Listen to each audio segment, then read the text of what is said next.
It's a goal for O as he gets the green light to leave Celtic and join Belgian side Genk on a permanent transfer. Welcome back, guys, to Fog Football. It is all over for O. Yes, he has got the green light, but Celtic, the colour green, is not in his future because he has left the Scottish champions and he has penned a deal with Genk in Belgium where he is going to stay there for the next 4 years if he sees out his contract. Now, O leaving the club doesn't really come as a surprise. He's been out of favour at Celtic ever since he pretty much got brought into the club. He's been number 2 to Kyogo. And during the second half of last season, he's seen himself drop to number 3 when Adam Adea came in. So I think O has been given enough time. He's just not really the striker. He's not really the forward that Celtic want. Is he good enough for Celtic? I mean, he probably is, as long as he is third or fourth choice at best. But it looks like that's not going to be the case. So while I don't think it's that surprising that O's Celtic career is done, I do think it's a little bit surprising that they've decided to offload O before bringing in a new striker. Now, does this mean that the Adam Adea deal is going to get moved over the line soon, or are Celtic just trying to clear up some extra funds in order to bring in a replacement for O? Well, we'll never know, will we? Because with that war chest, well, why couldn't they just bring in a replacement for O before they got rid of O? Is it because maybe Celtic need to sell before we buy as well? I'm thinking there's not much happening. Is that the state of Scottish football? Yeah, that's what I was going to say. I think the league is almost in turmoil, man. What's going on? War chest that, you're skint that, and neither one of them's doing anything. Is that why Hearts have to sell Shankland? Because we're going to bring in a big £3 million striker? That's exactly it. No, but seriously, see this. See if you're a Celtic fan and you're using the Matt O'Reilly and then the war chest. You're not going to fucking spend it, alright? Yeah, all we hear about is war chest this, war chest that. We're selling players for 20 plus million. But you're not bringing in players at 20 plus million. You're very rarely spending 20 million over a transfer window anyway. So, yeah, look, this is a strange one. I'm not surprised O's going, but I am surprised that Celtic are, in the meantime, essentially down to one striker in Kyogo. Now, yeah. Who knows?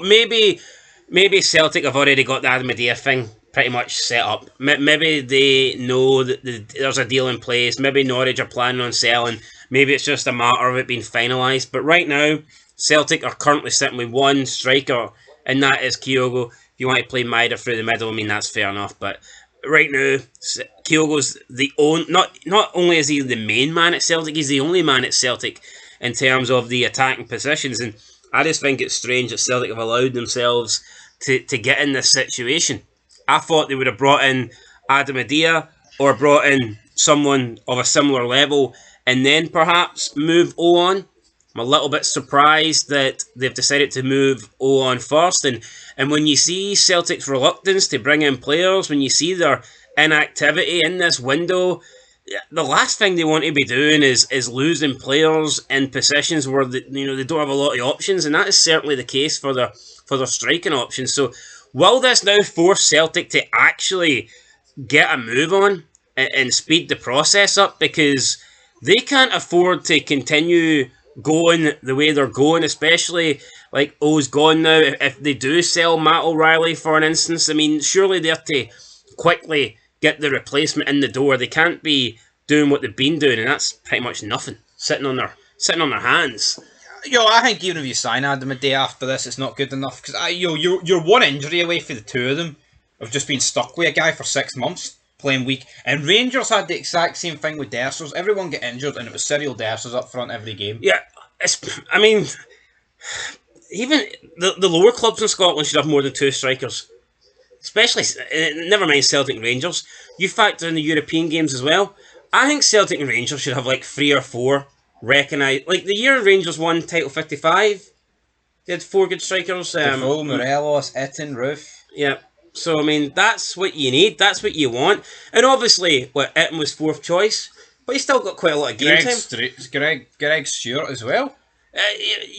Celtic and Rangers, they need to have 3 or 4 capable strikers that can actually play. And I don't mean, oh, well, we've got 2 or 3 guys in the B team. I'm not counting that, right? You need like at least 3, preferably 4 recognised strikers. And I mean, right now, Celtic don't have that. They've got Kyogo and that's it. But anyway, let's talk a little bit about the transfer then. So he had 18 months left on his contract, I believe. Or he's left after 18 months. He 2 years left on his contract, but he's decided to go for a new challenge in Belgium. So O is now 23, and he's penned a 4-year deal with Genk, which will obviously take him up to the age of 27 if he stays there. But it appears that O actually wanted to go to Belgium, and he wanted to go to Genk specifically because he thinks that they are a club that has done well in the past with using youth players. So, yeah, new Genk head of football director Dimitri Descontes admitted his new recruit has a nose for goals, and he has also highlighted other key characteristics to his game. He explained, quote, O is a striker with a nose for goals who is not afraid to make dirty meters. He is a quick player, and thanks to his stature, he offers a strong presence in the box. End of quote. Now, I mean, I think O is a strong player. He can be physical. He's got those abilities and assets due to his size. But a nose for goal, I mean, I'm not too sure. Statistics wouldn't really suggest that, he's got a great goal-scoring record. He's first season for Celtic, he scored 7 goals in 21 games. Second season, 5 in 26. So, first season, he was averaging a goal every third game, sorry. So, yeah, 1 goal every 3 games. And then his second season, he's averaging less than a goal every 5 games. And that's not great. Yeah, and I know he didn't exactly play every match from the beginning. A lot of those appearances would be substitute appearances, but still, he is playing for Celtic. He will be getting more opportunities than most strikers. You think of the amount of times he's came on, and he'll be getting chances later. It's not like he's maybe coming on and getting a half chance every game. Playing for Celtic will be getting more opportunities to score, and he'll get more chances created for him than the average player in a average team. So I don't think his goal scoring stats are that great. All in all, he scored 12 goals in 47 appearances.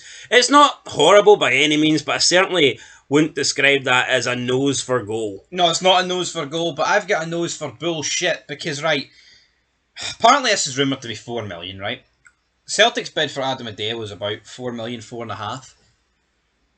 If they've got the war chest, what is Celtic's excuse for not having Adam Adair in the door? Brendan Rodgers say, by this stage we could have had 9 players in, but we didn't. They've wanted Adam Adair since he performed well last season. I'll tell you what it is. Celtic are skint, alright? Because you know what? They've essentially got an overdraft of minus 70 million. They've got the Rangers bank balance. Aye. Anyway, himself... No, would you not agree though? If Celtic have the money in the war chest, what's the excuse for not going out and just signing Adair weeks ago? Yeah. If Rodgers wants to whip out, we need to identify people. They've wanted Adair since May. So why has that not been made official? Yeah, they need a goalkeeper since February. They're taking forever on this Kasper Schmeichel thing. I wouldn't be surprised if we don't see Celtic make big moves until after O'Reilly's left. I think they'll probably... But it's delusion, right? I think they'll probably use that O'Reilly money. If they sign Adam Adair, they're going to be like, oh, that's the war chest getting spent. No, it ain't, because it's the old money in like 1.5 million. Yeah, I think we'll be waiting until O'Reilly goes before we see Celtic bring in multiple players in the millions territory. But we all hear this talk about, we won the league, that was worth 60 million with the Champions League, European money, the 70 million war chest as well. We hear figures of Celtic having like 100 million to spend and all of this stuff, but you can have 100 million in the finances, it doesn't mean you're going to spend it. Okay, that's not exactly how it works.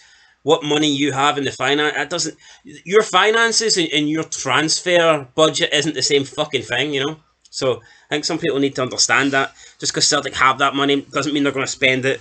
We've yet to ever really see Celtic spend that kind of money in a transfer window. If you look at it, what's Celtic's biggest net spend? I mean, would it even be 20 million? Probably not. No, I don't think it would be. You know, look at look at the clubs in England, man. Look how much they are worth. They don't spend like, unless it's Chelsea. They don't really. You know, the clubs in England are worth billions. Like Manchester United are worth like what, 6 billion, I believe one of the last bids was. Yeah, it doesn't mean no that... one expects them to go and spend 6 billion in a transfer window. They could. Yeah, they could, but they won't. Anyway, right, let's get back to O here. So he did admit that Genk was the only team he wanted to sign for after hearing their interest in him. And he says, Genk is a team, quote, sorry, Genk is a team that has a lot of experience in training young players. When the interest became concrete, my choice was immediately clear. I can't wait to show myself. End of quote. Sounds a wee bit gay there, doesn't it? Show myself? So what are you going to do? Run into the Genk dressing room naked or something? If he wants to do that, then go ahead, though. But I mean, I think it's a decent selling for Celtic. He was no. We haven't been given a fee. You've plucked 4 million for somewhere. That was the rumours weeks ago. I heard his transfer value being at 2.5. I'd be shocked if Celtic got... I think they brought him in for 2.5. Yeah, but he's 23, man. Yeah, but he hasn't really impressed at Celtic, has he? Yeah, but he's done a decent job. I think if Celtic got 2.5 for him, they'd be happy. If they got their money back, I think they'd be... What about if they got 4? Buzzing? Oh, well, of course, yeah. Anyway, that's where we're going to leave this video. I mean, I think it's about time the teams actually in the league stepped up and tried to sign people. I'm bored. Yeah, it's been a quiet transfer window. Players are leaving. Not many players are coming in. But could we be about to see that change at Celtic? Obviously now with O going, they have to bring in a striker. We know that the Kasper Schmeichel deal is supposedly going to happen within the next few days. So we could see movement at Celtic Park, and it's long overdue. So we'll just have to wait and see. Anything does happen, though, you'll hear about it right here on Fog Football. And a few people say, well, why don't you cover news other than the Old Firm? I mean, we are going to cover all news. It's just there's been pretty much no news. It's been a very quiet transfer window. Not a lot happening, but there could be also another player leaving Scotland soon. Bojan Miovski, and we will be making a video about him soon, because it looks like his time at Aberdeen could be coming to an end. But is officially gone. He has signed for Genk. Good luck to him. Just never really happened at Celtic. He never really got that run in the team that I think he needed. Yeah, you can be a substitute, but you always want to be on from the beginning. You always want an opportunity to start a run of games, and just never got that. So, yeah, good luck to him in Genk, guys, and we'll catch you in the next one. Until then, peace.